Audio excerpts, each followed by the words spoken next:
தன் தந்தையால் தாய் படும் சிரமங்களையும் சித்திரவதைகளையும் கண்டு குடும்ப வாழ்வின் மீதே வெறுப்பு வந்தவளாக திருமணமே வேண்டாம் என்னும் முடிவில் இருந்தாள் ஷர்மிளா. சிறு வயதில் இருந்து வீட்டில் ஒவ்வொரு நாளும் இன்னைக்காவது அப்பா குடிக்காமல் வருவாரா, இன்னைக்காவது அப்பா அம்மாவை அடிக்காமல் இருப்பாரா என வேதனையில் பயத்தால் பசியை மறந்து உறங்கிப் போன நாட்களே அதிகம். அத்தோடு சில நாட்கள் அம்மாவை வெளியில் விட்டு வீட்டை சாத்தி அப்பா தாழிட்டு விடுவார். அம்மா இரவு முழுவதும் வாசலில் உள்ள திண்ணையிலேயே அழுது கொண்டு படுத்திருப்பாள். அம்மா சிரித்து பார்த்ததே இல்லை.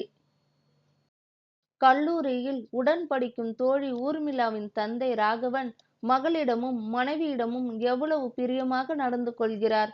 கேட்பதை வாங்கிக் கொடுக்கிறார். தினமும் கல்லூரிக்கு செல்லும் பேருந்து நிறுத்தத்துக்கு மகளை தானே கொண்டு வந்து விடுகிறார். ஞாயிற்றுக்கிழமை விடுமுறை நாளில் அவரே வீட்டில் சமைக்கிறார், பரிமாறுகிறார், வெளியில் உள்ள ஹோட்டல்களுக்கு அழைத்து செல்கிறார் என்பதை நினைத்து ஏங்கினாள் ஷர்மிளா. ஷர்மி, உங்க அப்பா நேத்தைக்கு எங்க வீட்டு முன்னாடி பைக்ல விழுந்துட்டாரு. என்னோட அப்பா ஹெல்ப் பண்ணி வீட்டுக்கு கூட்டிட்டு வந்தப்ப வாந்தி எடுத்துட்டாரு. அப்பதான் தெரிஞ்சது ஒரே மது வாசம். பாவம் டி நீ. உன்னை நினைச்சு எனக்கு ராத்திரி தூக்கமே வரல. எப்படித்தான் டெய்லியும் அவரோட ஒண்ணா இருக்கீங்களோ என கூறிய பொழுது மிகவும் அவமானமாக இருந்தது. ஊர்ல ஒவ்வொரு குடும்பத்திலயும் இப்படியா நடக்குது? பெத்த பொண்ணு வளர்ந்து நிக்கிறா. இப்படி இருந்தா எப்படி மதிப்பாங்க? நாளைக்கு உன் பொண்ண யாரு பொண்ணு கேட்டு வருவாங்க என ஷர்மிளாவின் தந்தை சிங்கனின் தாய் திட்டியதை கேட்டு, உன்ற வேலையே என்னமோ அதை மட்டும் பார்த்துக்கிட்டு ஊர் போய் சேரு. இங்க வந்து இவளுங்க சொல்றதை கேட்டுட்டு கண்டபடி பேசினா இப்ப சோத்துக்கு குடுக்கறதையும் குடுக்க மாட்டேன். அப்புறம் நீ பிச்சை எடுத்துதான் திங்கணும் என்று மகன் பேசியதை கேட்டு அதிர்ச்சி அடைந்தவாறு, பெத்தவ நான் என்னடா, படைச்ச கடவுளே வந்து சொன்னாலும் நீ திருந்த மாட்டே. எக்கேடா கெட்டுப்போ. நானும் பார்க்கிற வரைக்கும் பார்ப்பேன். அப்புறம் இருக்கவே இருக்க அரளி விதை. அதை அரைச்சு குடிச்சு போட்டு செத்து போவேனாக்கும்.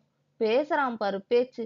சொத்தை எழுதி வாங்கிக்கிட்டு பெத்தவளுக்கு சோறு போடாம விட்டினா 7 ஜென்மத்துக்கு நீ பிச்சை எடுத்தாலும் சோறு கிடைக்காம சீரழியணும் பாத்துக்க என கண்ணீர் வடிய பேசிவிட்டு சென்ற பாட்டியை ஓடிச் சென்று கட்டி பிடித்து கொண்டு ஊருக்கு போக வேண்டாம் என தடுத்தாள் ஷர்மிளா.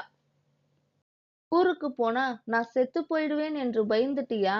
அப்படி செத்து போறதா இருந்தா உங்க அப்பங்காரன் வயித்துல இருக்கிற போது என்னை விட்டுட்டு இன்னொருத்தியை கூட்டிக்கிட்டு ஓடி போனாரே உங்க தாத்தா, அவருதான் என் புருஷன்.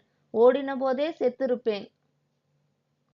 என் மனசுல தைரியம் நிறைய இருந்ததுனால தனியாளா உங்க அப்பனை பெத்து வளர்த்து படிக்க வச்சு கல்யாணமும் பண்ணி வச்சு எனக்கு எங்க வீட்டுல கொடுத்த சொத்தையும் பெத்த பையனுக்கே எழுதி வச்சுட்டு இந்த கட்ட உசுரோடு வாழறேன்.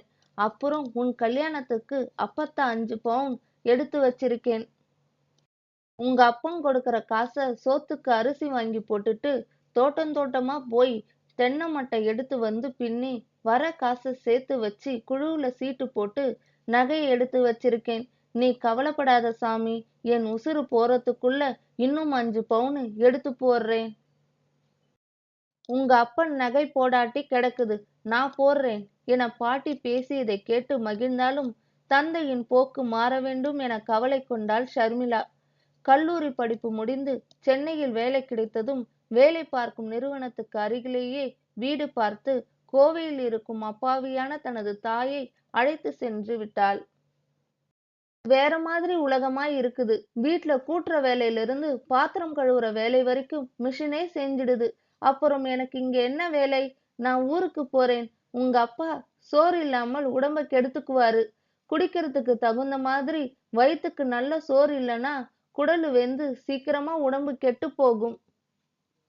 என்னை ஊருக்கே கொண்டு போய் விடு சாமி. அப்புறம் நீயும் எத்தனை நாளைக்குத்தான் தனியா இருப்ப? சீக்கிரமா உனக்கும் ஒரு மாப்பிள்ளையை பார்த்து குடியும் குடித்தனமா பொழைக்கிற வழியை பார்க்கணும் என தாய் சொன்னதை கேட்டதும், கட்டிய கணவன் கெட்ட செயலே செய்தாலும் விட்டு கொடுக்காமல் வாழ்வது தமிழ் பெண்களின் பெருந்தன்மை என்பதை புரிந்து கொண்டவளாய் கல்யாணம் பண்ணி உனக்கு மாதிரி குடியும் குடித்தனமா எனக்கு வேண்டாம்மா, குடித்தனம் மட்டும் போதுமா என மகள் சொன்னதை கேட்டு வாழ்வில் முதல் முறையாக சிரித்தாள் ஷர்மிளாவின் தாய் சரசு.